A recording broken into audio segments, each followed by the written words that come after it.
My name is Kenneth Paul, and this is my woodworking shop. It's a genuine pleasure to have you here. I make these videos to share with you the woodworking techniques and the woodworking projects from here in my shop. Today's project is a pair of oriental wooden jewelry boxes, one done in curly maple, one done in cherry. I'll walk you through the design features of these boxes and some of the woodworking techniques necessary to build a box like this. And as always, if you enjoy the content I'm producing here, do me a favor, hit subscribe, hit like, you know the drill. Alright, let's get to it, and I think you're going to like this project. Alright, what we have here is the jewelry box done in cherry.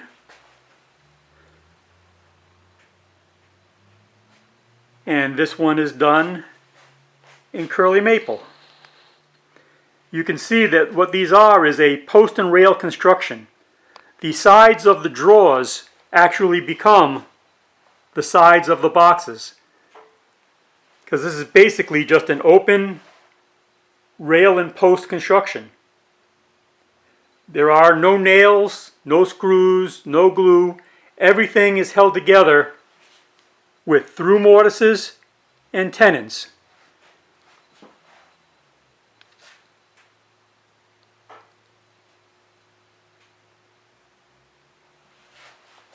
Wedges hold all the tenons into their mortises.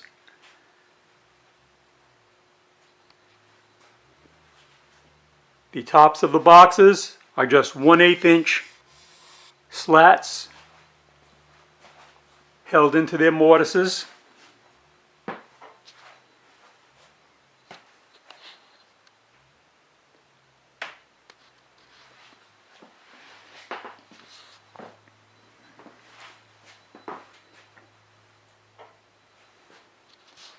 Oops, a little bit of dust.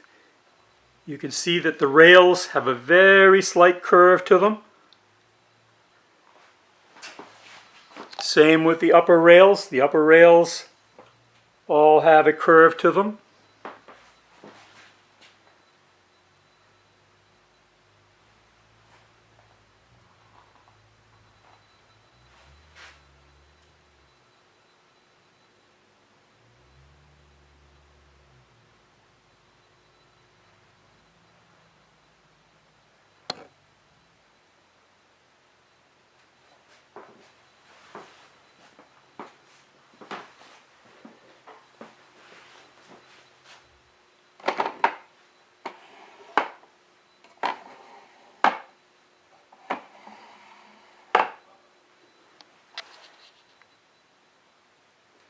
Alright, one of the important design features that I feel on these boxes, actually on any project, is grain orientation.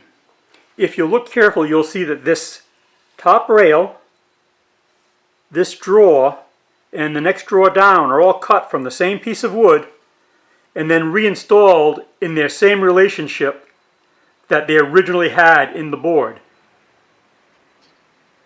You can see the grain goes right through and it matches completely around.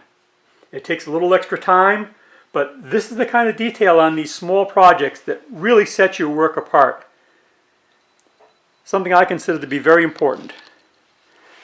Again, same thing on the bottom. You can see the grain comes up and around. Same thing on the curly maple. Everything matches.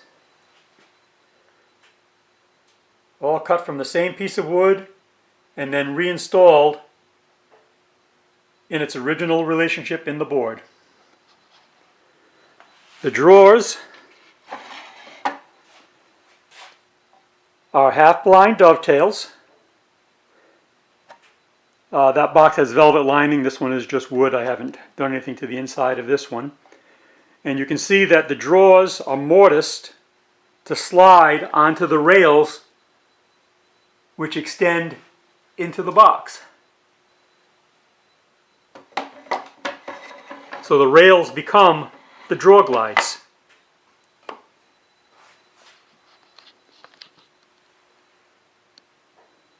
You see small differences On this one, this single wedge runs all the way down, holding all of the rails in place. This one is walnut going through cherry. This one I stayed with curly maple.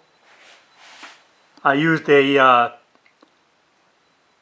diamond dowel to hold the bottom of the mortise for the front post. Over here I just used a couple of walnut dowels to hold the bottom of the mortise in for the front post.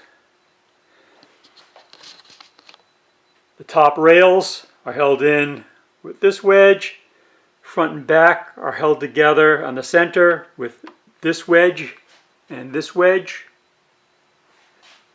So you could just knock all the wedges out and take the box completely apart if you wanted to. Although I got to say, driving through this long, narrow wedge is something to be careful doing.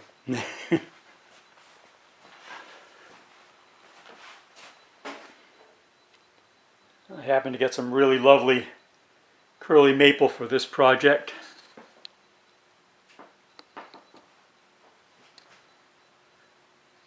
My local wood supply had a very nice board that I thought would be just perfect for this.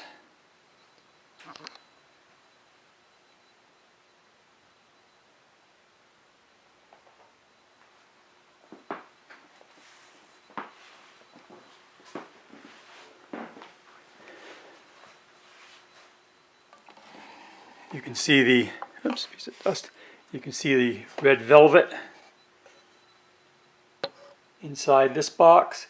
Now for putting velvet inside boxes like this, all I do is I take a piece of shirt box cardboard, I cut it 1/16 of an inch smaller than the bottom of the box, spray some Super 77 3M adhesive onto the velvet, wrap it around the cardboard, and then put a couple of stripes of hot glue on the bottom of the cardboard and stick it on the bottom of the drawer. Comes out perfectly.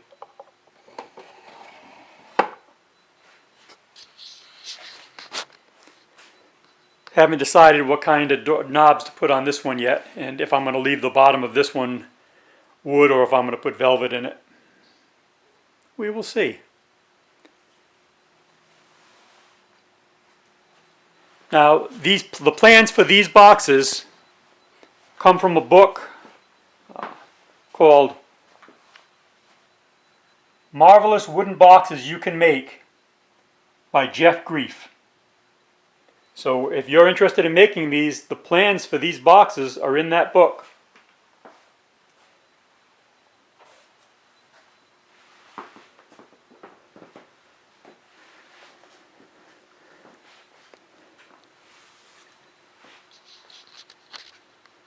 All right, now one of the more challenging pieces for making a project like this, these curved rails, you have to cut a 1/8 of an inch curved mortise in them for these 1/8 inch by 3/4 inch slats to fit into. Now obviously you can't use a standard fence for that, so let me show you what I find to be the easiest way to make that mortise. Alright, hang on while I set up. Alright, here's my router table set up to make that mortise. Now you can see I've taken the fence off my router table.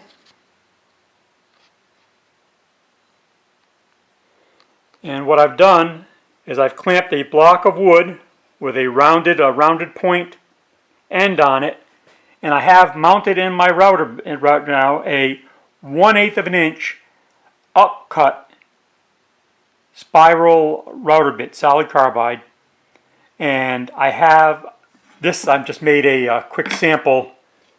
This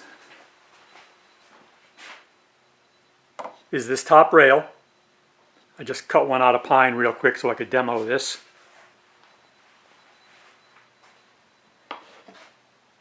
This is 1 inch.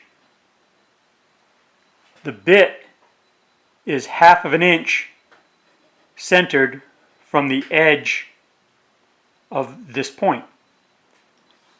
I have a small feather board here set up to hold this in place, and what I want to do is I want to run a 1/8 of an inch mortise from mortise to mortise. Best way to do that is start out, place yourself down inside the first mortise.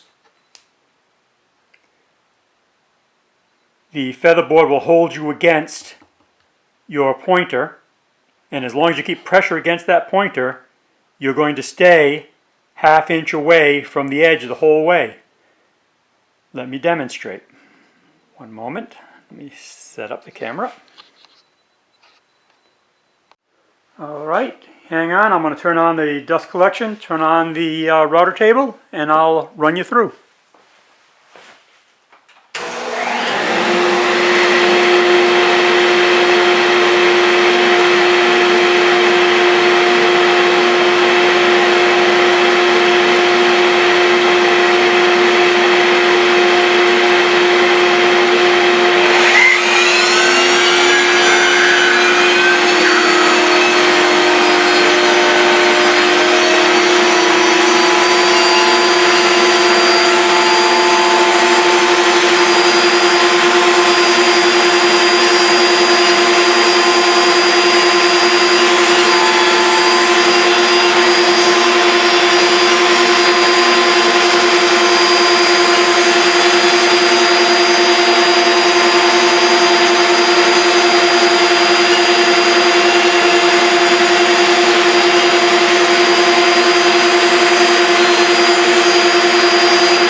All right.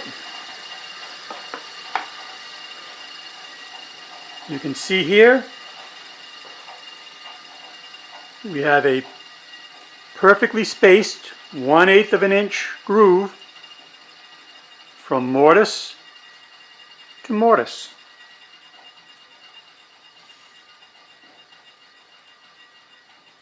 On a 1/8 inch bit like this, a solid carbide, I suggest taking no more than a 1/8 of an inch depth bite at a time and make 2 or 3 passes.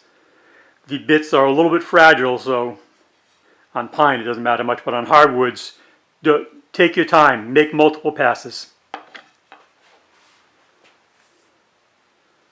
All right, hang on. All right, well, I hope you found these jewelry boxes as interesting to see as I did to build them. If you have any specific questions about their construction, please feel free to ask. And like I say, the plans are available in Jeff Grief's book, Marvelous Wooden Boxes You Can Make.